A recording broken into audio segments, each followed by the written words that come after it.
요거는 이제 예를 들어서 자 주가가 요거 뭐 잠깐 제가 이건 뭐 이론적으로 상당히 중요하긴 한데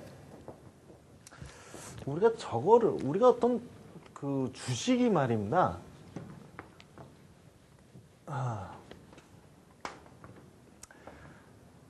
한번 잘 들어보십시오. 저희가 무슨 컴퓨터나 뭐 물건을 살 때 이거 얼마예요? 딱 이렇게 물어봤을 때 이거 100만 원입니다. 딱 그러면 100만 원이요? 이렇게 물어보지는 않아요. 만약 그게 구찌 좋은 가방이면 괜찮네. 그럼 뭐 명품인데 이렇게 얘기를 하죠.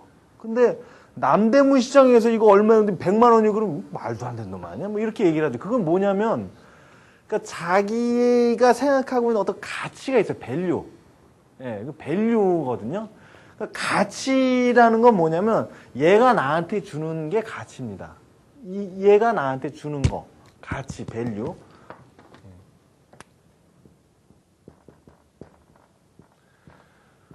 구찌 명품을 갖고 있으면 뭔가 뽀다구도 나고 남들이 와서 야, 너 참 이거 멋있다. 그리고 뭔가 또 멋있잖아요. 그리고 이게 버버리 시계인데 좀 뭐 있어 보이잖아요. 이렇게 누가 야, 너 버버리 시계 갖고 있네. 뭐 이렇게 하면 그렇지 않습니까? 버버리 시계. 그렇죠. 예. 좀 괜찮잖아요. 그래서 이제 그런 어떤 가치가 좀 있지만 우리가 내는 돈은 뭐죠? 그건 가격입니다. 가격. 그냥 가격.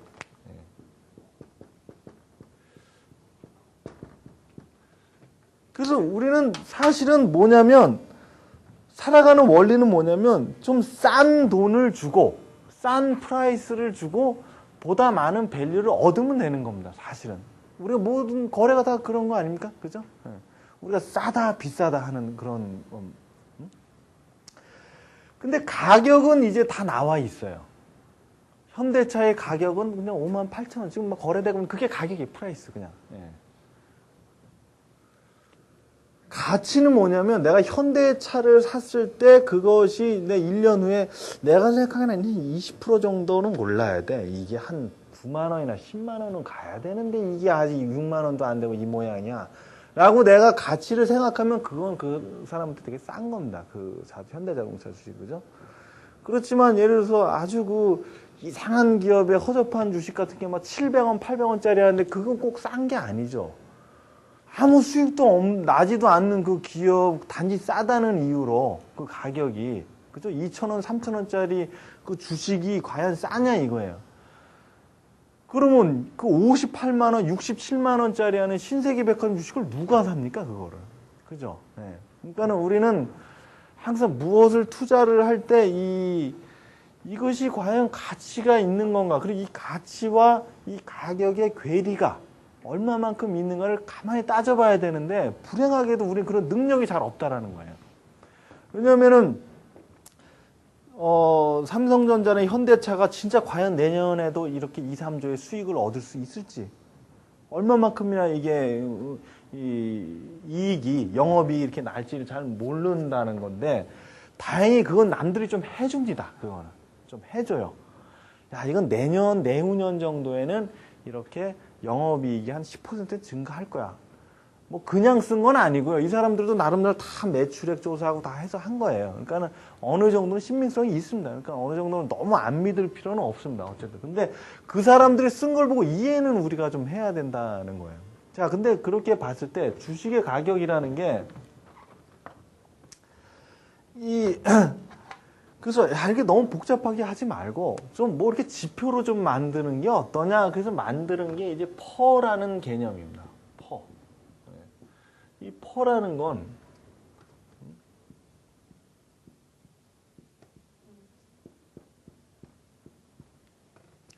그 기업의 이익을 분모로 하고 그 기업의 지금 주가 그리고 이렇게 산식을 해서 여기 몇이 나오겠죠. 여기서 이익이라는 거 이제 주당 순이익, 한 주당 얼마다 이겁니다. 한 주당 얼마다. 예를 들어서 뭐 삼성전자 그러니까 1억 주가 있다. 전체 이제 A조라는 순이익이 있다. A라는 순이익이 있으면 그것을 전체 주식 수로 나누면 한 주에 얼마 이익 나오죠. 그죠? 한 주에 얼마. 그걸 이제 우리가 EPS라고 그러죠. Earning per share. 예. 한 주당 얼마다라는 거죠. 예. 한 주당 얼마. 그거를 주가로 나눈다. 자, 그러면 삼성전자의 요 이익은 내년도 이익입니다. 보통 내년도 이익. 지금 2007년이니까 2008년도 이익. 또는 앞으로 1년간 얻을 이익. 그냥 그렇게 그냥 대략 보시면 되는데, 삼성전자의 내년도 이익을, 전체 이익을 삼성전자 전체 주식수로 나눈 거. 즉, 한 주에 얼마냐, 이렇게 봤더니 한 5만 원 정도 돼요. 5만 원. 예를 들어서. 5만 원. 네. 근데, 지금 주가는 얼마냐면 58만 원. 뭐, 이렇게 되죠. 그죠? 58만 원. 5만 원은 안 되고 한 4만 원 정도 되는 것 같아요. 4만 원. 그러면 4만 원 58만 원 나누기 4는 4일은 4, 4, 4, 16. 한 14점 몇 이렇게 되겠네요. 그죠? 네. 그리고 몇 배니까. 이게 몇 배니까. 배라는 말 씁니다. 몇 배. 14배. 그래서 지금 잘 보세요. 그래서 지금 삼성전자의 퍼는 14배네요. 이렇게 이제 애널리스트 이야기를 하죠. 14배.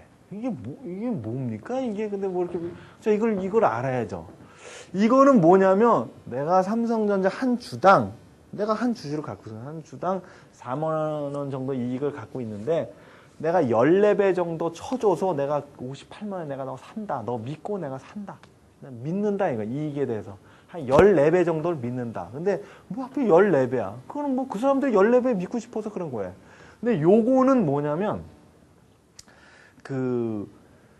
절대적으로 이거 꼭 14배다, 13배다, 이게 아니고, 비교하는 게 있어요. 상대적으로, 인텔이라든지, 뭐, 마이크로소프트 같은 비슷한 동종류의 어떤 기업들 있지 않습니까? 그런 기업들이 보통 그런 기업들의 퍼가 미국 같은 경우에는 한 20배 정도 돼요. 20배.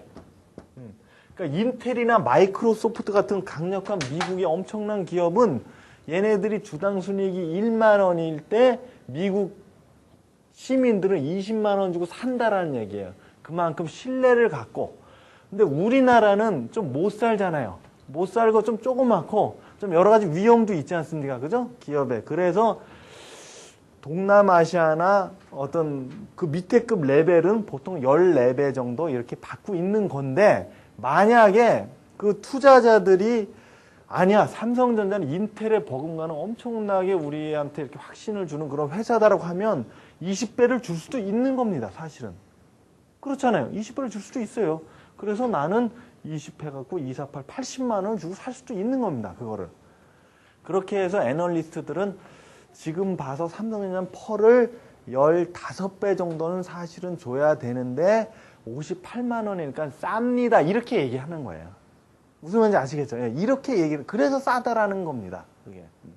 근데 어떤 애널리스트는 아니야, 아직은 삼성전자 반도체 가격이 좀 자꾸 이렇게 하락하고 LCD 그 시장 가보니까 LCD 그 TV가 뭐 너무 막 다운이 돼갖고 수익이 별로 없어서 그 정도 확신은 아니야. 13배 정도만 주는 게 맞아. 그러면 그 사람은 어떻게 해야 돼? 삼성전자 지금 사지 마. 이렇게 이야기하게 되는 거죠. 그죠? 예. 그렇게 되는 겁니다. 예. 그러니까 사실은 뭐 물론 그러니까 자기 마음대로 해요. 그러니까 사실은 저 같은 경우에는 뭐 삼성전자 한 16배는 줘야 되는 거 아니야? 개인적으로 생각하지만 또 뭐 저쪽에서는 아니야. 15배만 주면 13배만 이렇게 스펙트럼을 갖고 있어요. 그래서 다 다른 겁니다, 이게. 그러나 대체로 우량 기업에 대해서는 애널리스트는 후한 점수를 많이 줍니다.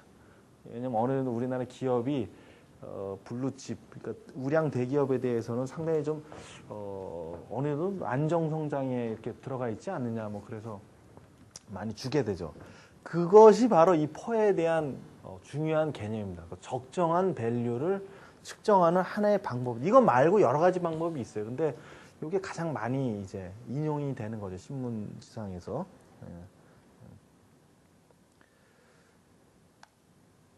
뭐 배당 수익률 요건 뭐 그렇게 중요한 게 아니고요.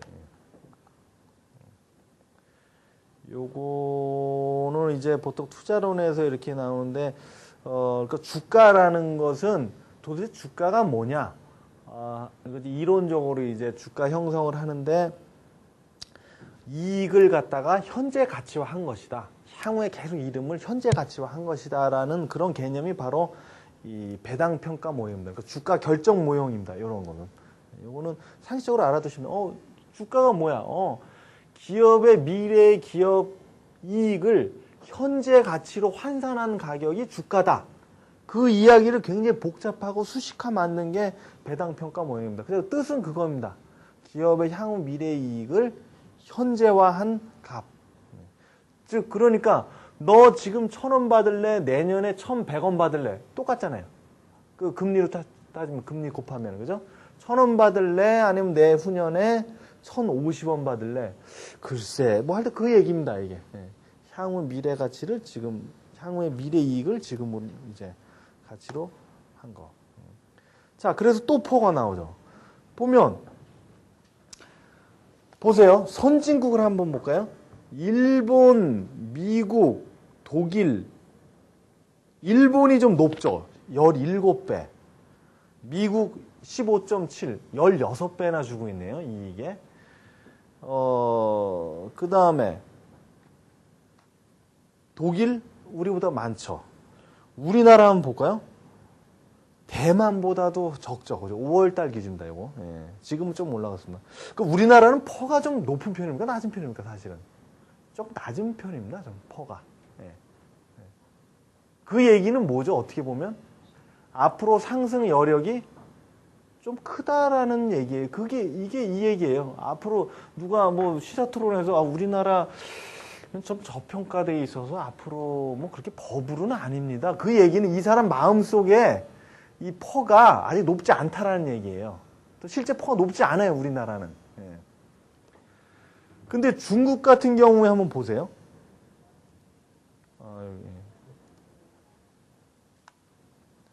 16배. 중국은 분명히 우리나라보다는 한 수 미친 나라잖아요. 근데 왜 이렇게 많이 주죠? 퍼를? 투자자들이? 그건 이제 고성장에 대한 신념 때문에 그래요. 앞으로 얘는 완전히 적이잖아요. 이제 청년기잖아요. 예? 완전히 자라나는 새싹, 경제로 치면. 예? 그러니까 이놈은 쑥쑥쑥 향후 한 몇 년간은 계속 10%씩 성장을 하게 될 거야라는 믿음이 있고, 그 성장의 믿음이 있으니까 기업이 엄청나게 이익을 계속 그 성장 동력을 갖고 있을 거야라는 믿음을 준 거예요. 중국은. 예. 그렇지만 17배면 느낌에 아무리 그렇다 하더라도 우리나라보다도 이렇게 높고 미국보다도 높은데 좀 과열 아니야 하고 하는 사람들도 많죠. 그래서 중국 증시에 대해서는. 예. 그래서 이런 얘기가 나온 겁니다. 인도, 중국이랑 마찬가지입니다. 인도도 자라나는 새싹이잖아요. 한참 막 엄청난 그 인구. 예? 일본 같은 경우는 이제 자라는 새싹은 아니지만 이제 막 그 어느 정도 이제 아주 장기 침체에서 벗어나서 좀 서서히 이제 이렇게 안정을 취하고 나는데, 워낙 옛날에 일본은 퍼가 높았어요. 그 일본이 엄청나게 잘 나갔을 때. 예. 그래서 그게 좀 잔존해 있습니다. 이게. 예. 그래서 우리나라는 퍼가 한 12배 정도 되는데, 이 정도면은 전 세계적으로 보면 그렇게 크지는 않다. 그래서 우리나라의 증시가 재평가되는 어떤 여력은 상당히 있는 편이다. 뭐 이렇게 정리를 하시면 됩니다. 예. 물론 이 퍼가 지금 시점에서 이렇지만 이제 계속 이렇게 빠른 속도로 가파르게 올라갔을 경우에는 항상 뭐지? 속도가 문제거든요. 정태적인 지금 이 자리에서 딱 뭐 어떻게 되는 이 문제가 아니고, 한 뭐 3개월 동안에 막 500포인트씩 막 이런 식으로 진짜 막 오른다면 약간 좀 그 우려의 목소리가 많이 커지겠지만, 절대적인 의미에서 정말 한국 주식이 비싸냐를 논할 때는 그렇지는 않다라는 거예요. 정말 한국 주식 비싸? 이렇게 할 때는 그렇게 되면 뭐 다 팔겠죠. 외국인들도. 그렇게 많이 갖고 있는 걸 보면 외국은 아직까지도. 그렇죠? 아직은 추가 상승 여력이 있다라고 그렇게 믿는 거죠. 그 친구들은. 그리고 또 이 퍼는 전체적인 퍼가 이렇지만 산업별 퍼라는 거는 이 산업별로도 좀 이렇게 달리 주고 있어요. 투자자들이. 저기를 굉장히 많이 주죠. 보면 의약품이라든지 뭐 이렇게 운수 장비, 자동차 같은데, 그죠? 이거 성장성을 이제 사람들이 보는 거고요. 예, 그래서 이렇게 된 거고요. 그게 퍼의 이야기입니다. 예, 예, 쭉 됐고. 요 다우존스는 이제 미국 주가 이제 대표적인 이제 20개 기업들을 이제 가중평균한 기업인데요. 그림이 상당히 깨끗하죠. 그러니까 우리나라의 이 주가 흐름이랑은 질적으로 좀 다릅니다. 아주 깨끗해요. 요 때는 뭡니까, 요거? 잠깐 내려간 거. 이거 IT 버블 때예요. 1990년, 2000년 그때. 예. 인텔, 뭐 마이크로소프트 그때 잠깐 내렸다가 다시 올라가는 이렇게. 상당히 그래서 미국은 주식 투자에서 많이 깨진 사람이 별로 없습니다. 그래서 얘네들은 그 주식 투자가 생활화되어 있는 그 층이 이제 두텁습니다. 미국은 실제적으로. 네. 당연하죠. 이런 식으로 가는데 누가 사놓기만 하면 다 많이 올라가는데 대체적으로 그렇잖아요. 이 IT 버블 때만 빼놓고.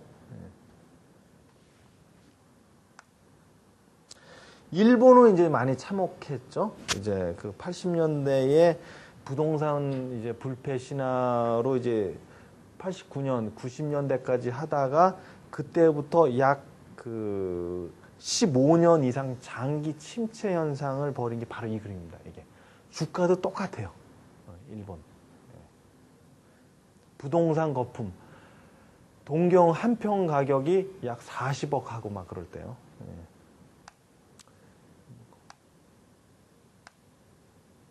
여기 아까 제가 말씀드린 이제 3조 호황, 89년, 94년 IT 버블, 그리고 이제 뭐 하다가 우리는 비로소 요때 03년 3월 500선을 저점으로 해서 가장 최근에 보면 지금의 5월 11일 지금의 1800까지 굉장히 쉼없이 많이 올라. 그래서 요 보면 요 박스권을 탈출을 했죠, 결국엔. 그래서 요때 2005년 때 굉장히 이제 많이 흥분들을 많이 했죠. 박스권을 다시 또 내려갈 것이냐. 내려가면 6번째인데, 5번째인데, 그죠? 그러다가 내려가지 않고 그냥 올라갔습니다. 지금 요게 다시 왜 내려오지 않고 다 왜 그냥 올라갔을까? 주식시장에서는요, 미래를 전망하기 굉장히 힘든데, 역사를 얘기하려면 굉장히 잘 얘기를 해요, 사람들. 뭐 패널 애널리스트 이렇게 불러하고 요즘 주가가 왜 이렇게 올라가죠? 한 100가지를 막 엄청나게 얘기를 하면 중국 경제에다 뭐에다. 근데 간단히 말씀드리면 가장 큰 게 저긴 것 같아요. 아무래도 그 제가 아까 말씀드린 2000년 중반, 그러니까 2002년, 2003년 지나면서 우리나라 주력 기업이 상당히 안정적으로 성장을 하게 됐다. 첫 번째로. 기본적으로. 그 주력 기업이라는 건 아까 제가 말씀드린 그 6개 업종. 화학, 조선, IT, 자동차, 뭐 기계, 뭐 이런 기본 주력 기업, 어떤 대기업, 주력 기업이 안정적으로 성장을 하다 보니까 그 주력 기업에 납품하는 수천 개의 그 업체들도 같이 따라서 된 거예요. 그러니까 우리가 뭐 삼성전자, 현대차 뭐 이런 주력 기업의 문제가 아니고요. 우리나라 구조가 그래요. 대기업 위주로 돼 있어갖고 하나가 이렇게 되면 바로 수백 개가 같이 올라갑니다. 바로 그냥. LG 필립스 LCD가 파주 공장에 라인을 하나 증설을 하게 되면 통상 300개 기업이 달라붙어서 거기서 이윤을 다 같이 먹습니다. 네. 거의 그렇게 됩니다. IT 쪽은 특히. 제일 심합니다. 그 IT나 뭐 그런 화학 같은 쪽이.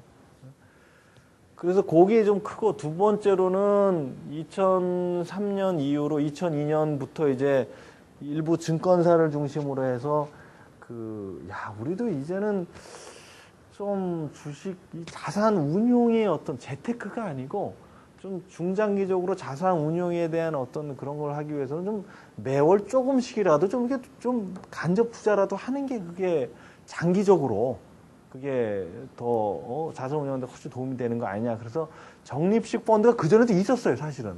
있었는데 2004년 초반부터 적립식 펀드에 대한 마케팅을 굉장히 강화를 했습니다. 3년 전이죠. 3년 전부터. 그래서 그때부터 개인들의 어떤 호주머니에서 매월 10만 원, 20만 원씩 해서 간접 투자 자금이 그 펀드 시장으로 유입이 되면서 자, 간접 투자 자금이 유입이 되니까 그 돈으로 기관은 무조건 사야 돼요, 주식을.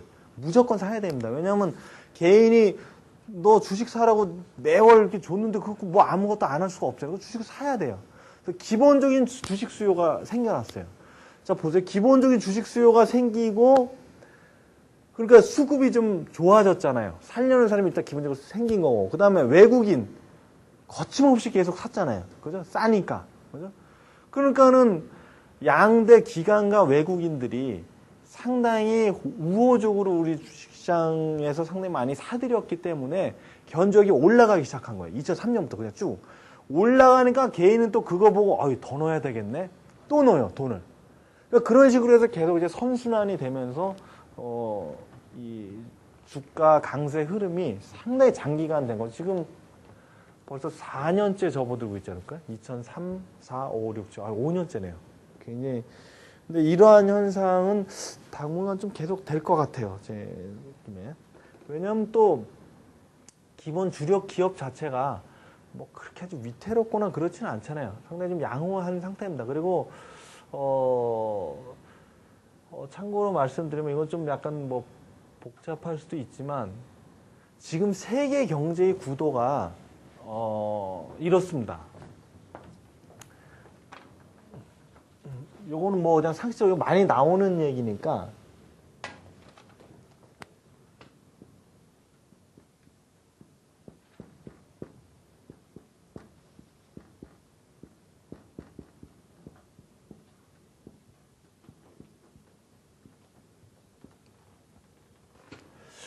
지금 한 5개 축이라고 보시면 돼요. 세계 경제를 항상 생각을 하시면 미국, 그리고 일본이 굉장히 커요. 일본, 그리고 유로존, 그리고 브릭스. 항상 여러분들 뭐 이렇게 세계 경제를 세계 경제를 생각하시든 주식시장을 생각하시든 간에 아니면 누가 뭐 토론회에서 뭐 세계 경제 뭐 얘기 나오면 항상 얘네들을 항상 생각하십시오. 한번 그래놓고 그림을 한번 그려보시면 돼요. 그럼 대략 답이 나옵니다. 이제까지 세계 경제는 이 5개의 애들이 번갈아 가면서 주도를 해왔습니다. 근데 특히 미국이 주도를 해왔습니다. 이게 굉장히 중요합니다, 이게. 그러니까 미국 경제가 거의 주도를 해오면서 끌고 간 거라고 보시면 돼요. 그러니까는 1980년대 중반까지 빼놓고 그 이후부터는 그냥 거의 미국이 끌고 갔다고 보시면 돼요. 세계 경제를. 미국이 누가 끌고? 미국 소비자들이. 그리고 가끔가다 유럽이 조금 도와준 적은 있습니다. 그러나 일본은 이미 1985년, 그러니까 1980년대 중반 이후 거의 거꾸라지기 시작했다 그랬잖아요. 부동산 그 끝나고 난 다음에. 그리고 중국은 아직 그때 당시에 태동을 하지 않았어요. 80년대 말에는. 그래서 결국엔 미국이 끌고 가다가 미국 IT 버블 맞고 그러면서 약간 좀 약화되기 시작했어요. 좀 2000년 이후에 쭉 IT 버블을 뻥 이제 맞고서 유럽도 계속 침체하다가 03년부터 서서히 이제 회복을 하기 시작했어요. 유럽이 근데 다행히 미국은 서서히 그냥 지금도 서서히 지금 뭐 이렇게 아주 급격한 침체는 아니고요. 그림으로 따지면 우리가 소프트 랜딩을 비행기 타시면 싹 이렇게 내려가는 거 있잖아요. 이렇게 소프트 랜딩, 연착륙 이렇게 아주 부드럽게 이렇게 내려가는 형국이에요. 그리고 조만간 이렇게 될 확률이 더 크다고 생각을 하고 있어요. 유럽은 계속 흐물흐물하다가 04년부터 점진적인 회복세. 일본은 장기 침체로 가다가 이제 겨우 바닥 탈출. 중국은 얘는 일찌감치 이제 02년부터 고성장 지속 계속. 그러면 이 그림을 이렇게 보면 옛날 같았으면 사실은 미국 주도하에 있으면 지금 경기가 별로 그렇게 좋지는 않아야 돼요. 세계 경제 자체가. 세계 글로벌 경기 자체가. 그런데 이쪽 친구들이 상당히 많이 도와줬어요. 도와주고 있어요, 지금. 세계 경기 자체가. 여기서 가장 강력한 거는 지금은 중국입니다. 중국과 인도. 네. 브릭스 국가라고 하는 이쪽이요. 네? 브라질. 그래서 보면은, 향후 중기적으로, 사실 장기는 아무도 모르고요. 중기적인 어떤 세계 경제의 흐름은 어떻다고요? 양호합니다, 굉장히. 상당히 양호하고요. 양호하다 보니까 우리나라 같은 소규모 개방 경제, 좀 주로 수출에 많이 의존하는 어떤 수출 위주의 국가로서는 상당히 좋은 여건입니다, 사실은. 근데 왜 이 일반 개인이라든지 이 개인들은 이렇게 좀 체감 경기가 별로 안 좋냐? 뭐 다 좋다며. 그거는 뭐냐면 이왕 얘기가 나왔으니까 우리나라의 산업 구조가 전기, 전자, 제가 말씀드린 게 조선은 뭐 좀 그렇죠. 전기, 전자, 자동차, 뭐 반도체, 뭐 화학 이런 거라 그랬잖아요. 다 이게 뭡니까? 좀 약간 자본 집약적이 좀 많죠, 좀 그렇습니다. 그리고 인건비에 대한 어떤 영향도 많이 받고 그래서 이쪽 이 메이저 기업들이 돈을 벌어들이면 그것이 고용 창출되고 이 고용 창출이 되면 그 친구들이 소비를 해서 투자가 느는 이러한 연결고리가 이렇게 이루어지면 참 좋은데 그 삼성전자가 돈을 많이 벌면 돈을 많이 버는 대로 또 투자를 또 엄청나게 해야 돼요. IT 쪽은. 네? 그리고 이제 자동차는 자꾸 이제 여러 가지 이 노사교섭이라든지 인건비 때문에 자꾸 해외에다가 이렇게 해외로 많이 나가잖아요. 조선도 그렇잖아요. 그죠? 그러니까 이게 돈을 많이 벌긴 버는데 내부로 돈이 유입이 안 되고 바깥에 상당 부분 많이 이렇게 유출이 된다라는 거예요. 기본적으로. 그러니까 기업은 굉장히 강성해지고 있는 건 확실한데 이게 개별 그 개인들의 어떤 그 임금 근로자에 대한 고용 창출이라든지 소득 증가에는 그만큼 상응하지는 못한다는 얘기예요. 그러니까 이게 느낌이 다른 겁니다. 느낌 자체가. 맨날 좋다 그러는데 보면 치킨집이 하루에 10개씩 늘어나고 치킨집 늘어나는 거 별로 안 좋습니다. 그거. 그렇죠? 저희 집 앞에 자꾸 미용실 늘어나면서 지금 막 40개씩이나 되고 막 한 집 걸러서 미용실, 막 치킨집 이렇게 되면은 자영업이 그런 식으로 이렇게 안 좋게 되면 점점 이제 중산층, 중하층에 있는 그 계급이 계속 수렁에서 빠져서 계속 선순환 구조가 안 되기 때문에 상당히 좀 힘들어요, 지금 경제 구조가. 약간 좀 문제가 좀 있어요. 우리나라 자영업 쪽으로, 그러다 보니까 자영업 쪽으로 많이 가죠. 근데 자영업에서 만만치 않잖아요. 저기 집 앞에 미용실 많지 않아요? 예. 한 10개 이상 되죠. 그렇게 많지는 않은 모양이네. 하여튼 뭐 굉장히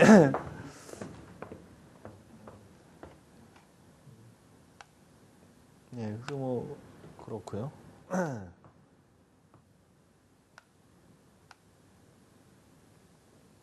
제가 요 말씀드린 거 장기 박스권에서 행보를 했다. 뭐 그런 거. 이거 뭐 과거 얘기니까 요거 제가 말씀드린 거 외국인이 얼마만큼 이렇게 엄청나게 많이 했냐. 뭐 요거는 뭐 되게 복잡한데 그렇게 뭐 복잡하게 생각하실 필요는 없고 그래서 그 결과이기도 하고 원인이기도 하고 우리나라는 보세요. 주식 이 전체 자기 가계 금융자산에서 주식 비중이 10%도 안 되잖아요. 그죠? 예. 미국은 몇 %예요? 그러니까 이게 신뢰가 그동안 굉장히 많이 안 쌓여 있다는 건데 지금 많이 올라갔어요. 한 10% 가까이 됩니다. 적립식본으로 간접 투자로 많이 가기 때문에. 예. 근데 이게 몇 %가 그럼 내가 그럼 한 5천만 원 있는데 도대체 얼마를 주식이나 이런 부동산 아니면 뭐 이렇게 위험자산 소위 말해서 은행 예금 말고 완벽하게 위험이 없는 거 말고 좀 이렇게 액티브하게 자산 운용을 할 수 있는 비중은 얼마나 돼야 될까? 누가 이렇게 물으면 뭐 어떻게 대답해요? 한 몇 %나 이렇게 잘 답이 안 나오죠. 답이 없습니다. 답이 없는데 대체적으로 뭐 이것도 어떻게 보면 코에 걸면 코걸인데 나이에 따라서 자기 어떤 자기 연령층에 따라서 아무래도 젊으면 조금은 공격적으로 좀 해도 되잖아요. 그렇죠? 왜냐면 복구할 수 있는 게 있으니까. 그런데 뭐 나이 한 60, 70 다 됐네. 나 주식 엄청나게 해야지. 이거 좀 이상하잖아요. 그러다 또 깨지면 그 다음에 안 되니까. 젊을 때는 해도 되지만. 그래서 그런 것 때문에 위험 자산, 주식을 포함해서 좀 약간 리스크가 있는 자산의 어떤 비중은 어떤 퍼센트가 좋은가 이렇게 했는데 많은 전문가들이 한 이 정도면 되지 않겠어? 이렇게 해서 얘기한 게 100-9입니다. 그러니까 뭐 당신 나이가 한 40이면 한 60% 정도 위험 자산에 해도 뭐 크게 무리는 없을 거야. 이렇게 얘기를 하는 거예요. 이게 뭐 완전 법칙은 아닌데 대체적으로 우리가 프라이빗 뱅킹이라고 하는 사람들, 강남의 뭐 프라이빗 뱅킹이나 아니면 증권사 객장이나 은행에 개인 고객의 입장에서 가서 저 자산을 좀 설계하고 금융자산을 설계하고 싶은데 좀 해주시면 어떻겠습니까? 그 위험 자산은 한 몇 프로로 했으면 좋겠습니다. 그러면 대략 100- 뭘 하시죠? 요때 이렇게 딱 나오죠. 그 사람들 뭐 할 얘기가 좀 있어야 될 거죠. 뭐 아무렇게나 20% 이렇게 좀 이상하잖아요. 그래서 그 사람들이 만드는 게 100-9. 그건 왜냐? 복구할 수 있는 능력. 그리고 그 사람의 성향, 나이대에 따라. 아무래도 나이가 좀 많으면 좀 보수적이잖아요. 그러니까 그 사람의 어떤 에포타이트를 좀 생각을 해서 한 게 이제 100-9다. 그러니까는 좀 젊을수록 좀 더 액티브하게 이렇게 할 필요는 있지 않겠느냐. 뭐 그런 이야기입니다. 대체적으로. 그리고 이제 또 굉장히 중요한 게 경제 구조에서 상당히 향후 미래 트렌드를 이제 우리가 읽는다라는 거. 앞으로 어떻게 될까? 이렇게 하는 거가 이제 상당히 중요한 것 중에 하나가 뭐 세세한 거는 모르셔도 되는데 저런 정도 그림, 글로벌 경기가 뭐 대체적으로 뭐 미국 경제 성장률이 뭐 3.7%인지 5%인지 이거는 몰라도 되지만 밑에서 이렇게 가고 있는 중인지 아니면 막 급강하고 있는 중인지 예를 들어서 그죠? 그 다음에 브릭스라든지 유로존의 경제가 좀 서서히 회복세인지 아니면 하강 중인지는 어느 정도 좀 관심을 갖고 있는 게 좋습니다. 그래야지 그 다음에 자기가 뭐 운용을 하려고 해도 뭐가 뭐 건덕지가 좀 있으니까요. 그죠? 그런 게 있고요. 두 번째로는 굉장히 중요한 인구 구조예요. 이게 저희가 보통 보면 소비가 40대에 굉장히 활발하거든요. 기본적으로. 20대 소비 그때도 물론 많이 대학생들 하지만 기본적으로는 40대에 많이 하게 됩니다. 기본적으로 그 사람의 사회적인 지위라든지 이걸 봤을 때. 그래서 과연 그 나라의 아니면 전 세계적으로 봐서 전 세계의 가장 큰 소비국은 미국이거든요. 그래도 역시 돈이 좀 많기 때문에. 그러니까 미국의 인구 구조, 우리나라의 인구 구조를 봐서 40대 인구가 많이 있는 영역이 있을 거 아니에요.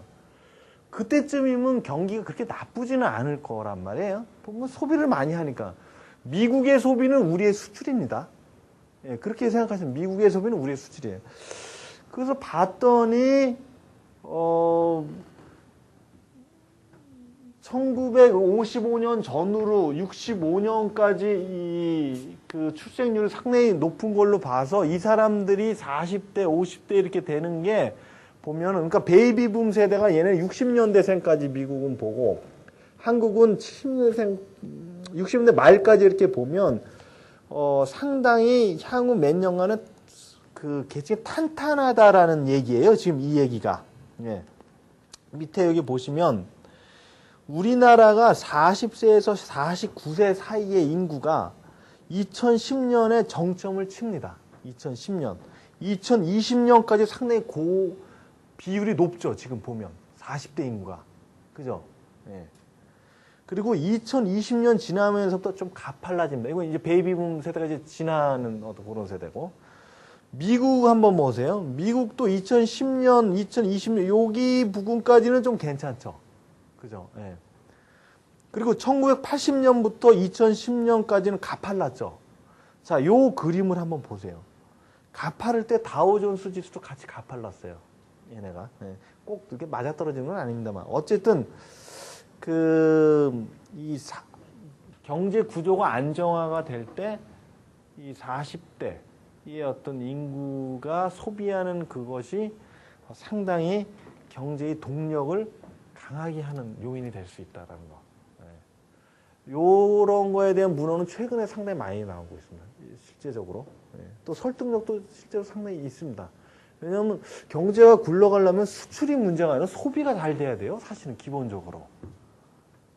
아무리 수출이 많이 되면 뭐예요? 외부에서 수출이 많이 되면 뭐예요? 국내에서도 기본적으로 소비가 있어야 되잖아요.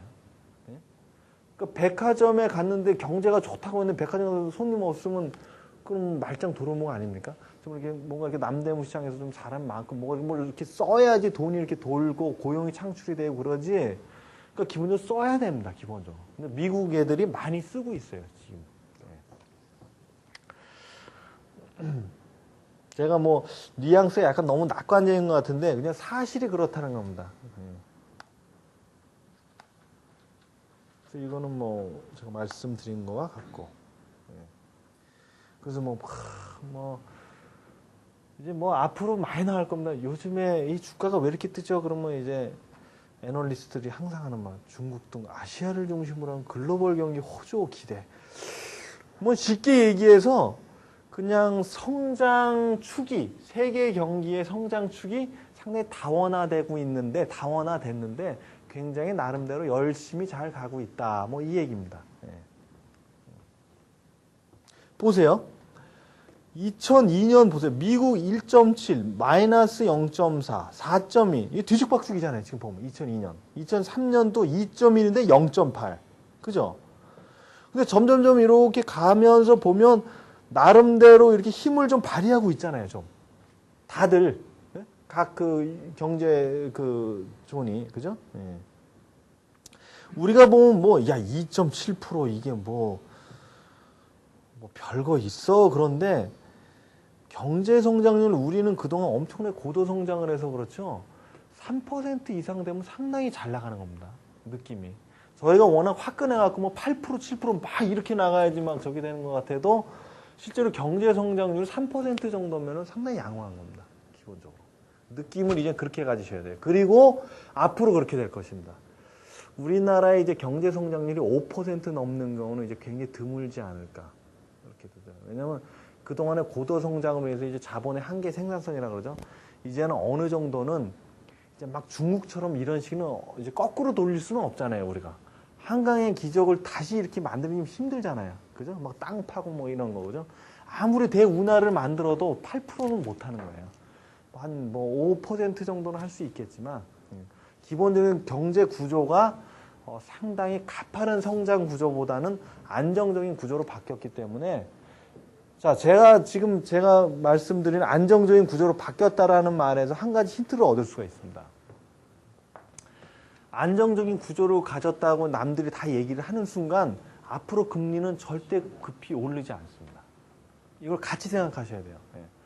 금리라는 거는요, 기본적으로 경제 구조 가파르게 올라갈 때 금리가 빨리 올라가는 거지, 경제 구조가 안정돼서 이렇게 차근차근히 이렇게 가는데 금리는 막 높이 치솟아 이런 일은 없어요.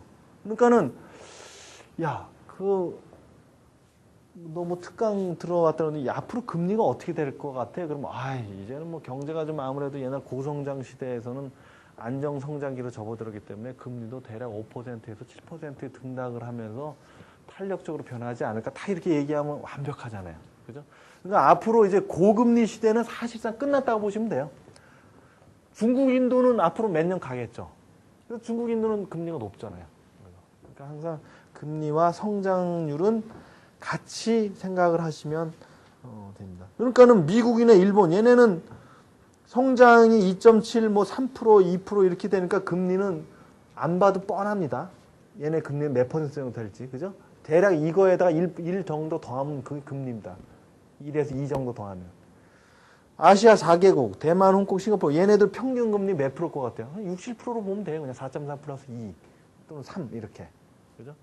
지금 중국의 경제 성장 10%면 그럼 금리 몇 퍼센트? 한 12, 3% 되겠죠. 그럼 안 봐도 뻔합니다. 그거는. 그렇게 생각하시면 돼요. 뭐 이렇게 해서 되고. 그 다음에 뭐 제가 아까 말씀드린 기업 실적 회복 기대 앞으로 좀 이렇게 좀 좋아지지 않겠냐 뭐 이런 거. 그 다음 주식 공급 부진 이게 무슨 말이냐면 증자를 하지 않고 자꾸 자기 주식을 자꾸 산단 말이에요. 그죠? 네, 자꾸 자기 주식. 그러니까는 주식이 막 이렇게 쏟아지는 게 아니라 주식이 별로 없어. 자꾸 자기 주식을 사니까. 그죠? 네, 그게 주식 공급 부진이라는 뜻인데 이거는 아주 강력한 배경은 아닙니다, 사실은. 옛날에 그 IT 버블 때는 이 수급의 문제가 굉장히 강력했는데, 이거는 갖다 붙이기에 따라 좀 다른데, 왜냐하면 지금 정부 지분을 갖고 있는 기관들이 있거든요. 우리은행이라든지, 뭐, 몇 개 뭐, 공기업 같은 경우, 그걸 이제 풀 수도 있잖아요. 나중에 지나면. 그러니까 꼭 주식 공급이 꼭 그렇지는 않은데, 그렇지만 그럼에도 불구하고 옛날에 비해서는 기업들이 열심히 자기 주식을 산다. 자기 기업의 주식을. 현대차가 현대차 주식을 자기가 사기 때문에 자꾸 그 돌아다니는 현대차나 삼성전자 주식이 별로 없어요. 근데 자꾸 사야 되잖아요. 기관들은. 그죠? 돈이 들어오니까. 그래서 기본적인 어떤 수요 공급은 상당히 양호한 편이다. 뭐 이렇게 해석하시면 됩니다. 신용거래. 뭐 요거는 뭐 크게. 뭐 요즘 특징 중에 주가는 경기 변동이 좀 덜 민감하다라는 거는 경기 사이클이 요즘은 굉장히 진폭이 이렇게 심한데 주가라는 거는 이것도 상당히 깊이 들어가면 되겠는데 주가라는 거는 누구의 성적표죠? 기본적으로 기업의 성적표입니다. 기업의 성적표죠. 우리들의 성적표가 아닙니다. 소비자들의 성적표가 아니고 기업의 성적표인데 기업이 막 옛날처럼 지금 이제 상당히 안정이 돼 갖고요. 나름대로 차곡차곡 이렇게 정도 가고 있어요. 조금씩 수익은 좀 변한다 하더라도. 그래서 기업이 차곡차곡 가면 뭐 약간 경기 변동이 좀 이렇게 있다 하더라도 주가는 기업의 성적표니까. 그러니까 그렇게까지 똑같이 이렇게 주가가 왔다리 갔다리 하지는 않는다는 얘기예요. 그러니까 내가 별로 그렇게 소득이 는 것 같지도 않은데 왜 주식가격이 이렇게 올라가? 이렇게 나의 소득이 올라가지도 않은데 왜 이렇게 주가는 이렇게 좋지 하는 거는 그거는 별로 이렇게 온당치 않은 말이에요. 왜냐하면 나를 반영하는 게 아니고 삼성전자, 현대차를 반영한 지수가 주가예요. 그 친구들이 좀 잘 나가니까. 그죠? 내가 비록 돈을 못 번다 하더라도 그 얘기랑 좀 관계가 있는 양극화랑도 좀 관계가 있고요. 아까 제가 말씀드린 자사주매입.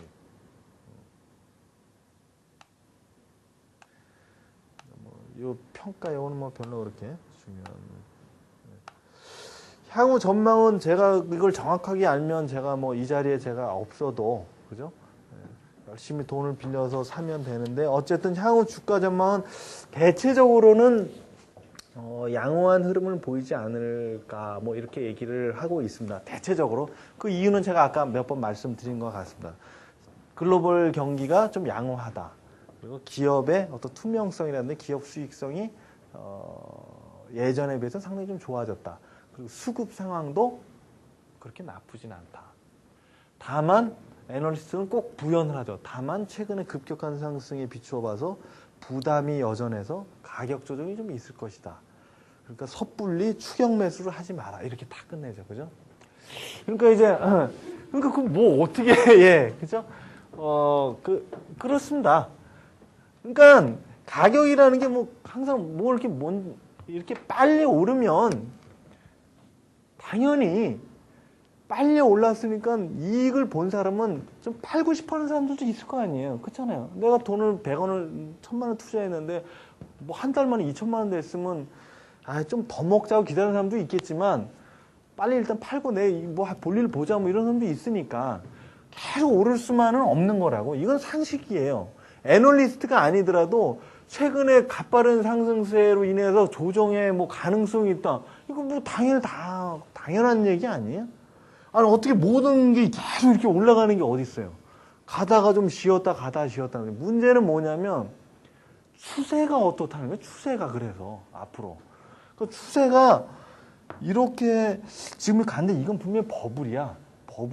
버블이기 때문에 굉장히 위험하고, 그래서 지금 빨리 팔아야 돼라고 누가 얘기하면 그거는 굉장히 이제 문제가 다른 이야기죠. 그거는. 그럼 빨리 팔아야죠. 그냥 눈 딱 감고 팔아야 되는데, 그거에 대해서 요즘은 별로 얘기를 안 하죠. 왜냐면 그런 얘기 한참 잘 나가고 있는데 누가 그런 얘기하면 그 사람 매장됩니다. 잘못하면. 그래서 알지도 못하면서 자꾸 그 초치를 한다고. 잘 얘기를 못하고 또 어쩌면 실제로 우리나라의 주가가 재평가가 조금 더 돼도 괜찮은 거 아니냐. 뭐 그런 것도 있고요. 아까 제가 말씀드린 몇 가지 요인도 있고. 그래서요, 신문에서 최근에 그 가파른 상승으로 인해서 조정 가능성이 있다라는 기사를 딱 보시면 그냥 이제부터 이게 당연한 얘기를 하고 있네? 그렇게 생각하시면 돼요. 뭐 그렇게 특별한 용어가 아니에요. 조정이라는 말은요, 영어로 커렉션이라는 거거든요. 조정. 야, 너 이거 좀 조정 좀 해봐. 이렇게, 그래, 오른쪽, 왼쪽. 그 조정이에요. 커렉션. 그러니까 좀 가는 건 좋은데, 야, 너무 빨리 가서 조금만 좀 쉬었다가, 이 얘기예요. 조정. 네. 잠시 쉼. 그냥 브레이크란 말이에요. 근데 누가 향후 이 조정이 지속되어서 하락세로 반전할 것이다. 이 얘기는 완전히 다른 겁니다. 조정은 이렇게 가긴 가는 건 맞습니다. 근데 너무 빠르니까 조금 잠깐 이 상승세가 좀 주춤하다가 뭐 그 다음 가겠죠. 뭐 다 이 얘기예요. 지금 애널리스트 얘기는 지금. 근데 이 중에서 어떤 애널리스트는 이따가 조정할 거야 얘기고, 어떤 애는 조금 이따 할 거야. 어떤 애는 지금 조정할 거야. 이 얘기예요. 그 다음에 가느냐 이거 다 이 얘기거든요. 전부 다. 근데 이거를 알아맞히는 거는 신의 영역입니다. 사실은. 이걸 어떻게 알아요? 그죠? 사실 솔직히 해서 그래. 이걸 누가 알아요? 네. 아무도 모르는 거예요. 이거는. 그러니까 장기 투자자한테는 이거는 신경 쓸 필요는 없죠. 사실은. 그렇죠. 내가 뭐 한 1년 정도 아니면 몇 프로 정도 먹고 하겠다 그러면 이런 조정은 진짜 조정이라면 그게 그 친구 말대로 조정이라는 게 뭔데? 잠깐 쉬는 건데 뭐 커렉션인데 그게 뭐가 그렇게 중요해? 잠깐 조정했다 그러면 안 보면 시세판 안 봤다가 이제 다음에 보면 되니까. 예. 그래서 종목 선정이 굉장히 중요합니다. 그러니까 내가 딱 어떤 종목을 선정을 했을 때 조정을 해봐야 지가 얼마나 해? 나중에 다시 오르겠지 하고 느낌이 있어야지 두 다리 뻗고 자지. 막 불안하게 막 상한가를 쫓아서 막 그 종목 이걸 내일 상한가 쳐야 돼 막 이렇게 하게 되면 이제 그 주식 투자를 못 하게 되는 거거든요. 그러니까 애널리스트는 가끔은 하나만한 얘기를 굉장히 복잡하게 한다라는 얘기예요. 그죠? 하나만한 얘기. 예. 조정. 저 얘기는 저는 안 했으면 좋겠는데 조정. 예. 근데 사실 저런 얘기 말고 할 얘기가 없어요. 그럼 그 사람들이 뭐 앞으로 계속 상승할 것이다. 그것도 좀 이상하잖아요. 그죠? 그냥 솔직히 얘기해서 나는 잘 모르겠는데 중기적인 상승 흐름은 이어갈 것이다. 뭐 그냥 이렇게 하지 뭐 단기간에 급격한 조정 가능성이 있어서 뭐 대비하라 무슨 저기 민방위 훈련하는 것처럼 자꾸 그렇게 얘기를 하는 경우도 있어요. 네. 그렇습니다. 네. 그렇지만 여러 가지 리스크 요인이 있다는 것도 상당히 적이죠. 이것도 사실은 하나만한 얘기예요. 주가는 말이야. 어차피 제가 말씀을 안 해도 오르는 거 아니면 내리는 거예요. 그렇죠? 근데, 자, 이러한 요인으로 해서 상승을 할 가능성도 있고요. 요런 요인으로 해서 뭐 하락할, 그것은 뭐 어떻게, 그쵸? 예. 그러니까 역시 그 말도 하나만한 얘기고 여러분들은 판단하실 때 뭐 어디에 무게를 두느냐 문제예요. 그리고 자, 중기적으로 이렇게 상승 추세에 있는데 이런 글로벌 증시 과열에 대한 우려, 뭐 원화 강세에 대한 우려, 전부 우려 아니에요, 전부 다. 그죠? 뭐 이런 걸로 해서 뭐 투자 심리 위축, 참 어떻게 보면 전부 다 가리망상한 이 단어들이잖아요. 이게 보면 정확한 얘기가 아니고. 그러니까 이런 게 있으면 뭐 그동안 많이 가팔랐기 때문에 여러 가지 투자 심리 때문에 약간 좀 조정 가능성이 있는 걸 굉장히 복잡하게 얘네들은 얘기를 좀 하고 있구나. 내가 판단해야 될 거는 내가 만약에 6개월 정도를 투자를 한다 그러면 그래서 뭐 추세가 좀 살아 있어 아니면 죽은 거야. 뭐 이 정도를 자기가 이제 물어볼 때도 객장이나 아니면 전문가한테도 물어볼 때 그런 걸 물어보고 뭐 조정이 어떻게 될 건 그 사람은 몰라요. 절대 물어보지 마세요. 뭐 언제 뭐 하락할 것 같아요. 뭐 그러면 글쎄요. 내일 하락할 가능성도 있지만 다시 반등할 수도 있죠. 그러니까 전혀 의미가 없는 서로 대화를 계속 많이 하고 있습니다. 우리나라에서. 그죠? 추세. 그런 대화는 데이 트레이더들은 가능해요. 그러니까 오늘 딱 보고 선물의 움직임을 보고 오늘 샀다 팔았다 하는 거 데이 트레이더. 일일 한테는 가능하지만 여러분들 같이 선량한 투자자들한테 별로 의미 없는 대화가 상당히 많다라는 거. 그러니까 그 종목을 선정하실 때 그런 어떤 가치에 관련된 어떤 그런 컨셉을 좀 잘 하시고 다각도로 이거를 분석을 많이 해보셔야 돼요. 그리고 정말 애착이 가면 그 기업 탐방을 하셔도 돼요. 요즘에는 직접 가서 이렇게 IR 담당하시는 분한테 좀 상담 좀 하러 왔다 그러면 또 상담도 받고 그래요. 전화로도 주식 담당자가 있거든요. 뭐 최근에 동향이 좀 어때요? 뭐 그러면 설명 잘 해줍니다. 예. 해주고. 왜냐하면 요즘에는 그런 주주에 대한 어떤 그런 서비스가 상당히 옛날에 비해서 좀 좋아졌어요. 이게. 예, 그럼 장시간 혹시 도움이 되시는지 모르겠네. 하여튼 2시간 좀 넘게 제가 사실은 제가 원래 얘기하는 걸 되게 좋아하거든요. 근데 되게 할 얘기가 참 많은데, 뭐, 나중에 혹시 여건이 되면 또 하고, 오늘은 뭐, 이 정도로, 이렇게 개요 정도로 이렇게 말씀드린 걸로 하고, 보니까 교수님께서 되게 관심이 또 많으시고 그래서 나중에 혹시 또 기회가 되면 그때 또 다른 얘기로 이렇게 만나 뵙겠습니다. 예, 고맙습니다. 네.